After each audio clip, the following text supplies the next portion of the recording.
ar tu turi savo kokį nors mėgstamą klausimą, nuo kurio tu pradedi? Kaip jautiesi? Blogai.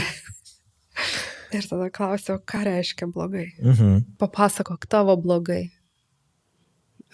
Ir tada tiesiog apie kažką nukrypsta tas pokalbis.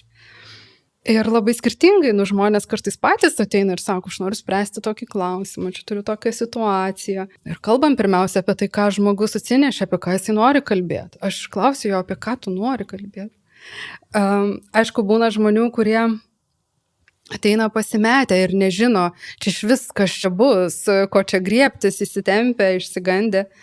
Aš užduodu kažkokių savo standartinių klausimų, ką veiki, apie ką šiaip tavo gyvenimas, kas tau patinka, ką tu mėgsti. Tiesiog mes bendraujam kaip žmonės paprasti, susipažįstam, užmesgam kontaktą, pradedam megzti santykį ir tas labai svarbu iš tikrųjų pačiam klientui pajaust, ar aš esu tas žmogus, kuriuo jisai galėtų pasitikėti, galėtų atsiverti. Ir labai dažnai sakau klientams, kad tu jeigu nenori atsakyti kažkokį klausimą ar apie kažką kalbėti, tu pilnai turi tam teisę. Terapija nėra prievarta, kad čia privalai dabar apie kažką atsiverti. Tikrai ne. Tu renkiesi ir tu visada gali man sakyti, ne, aš apie tai nekalbėsiu.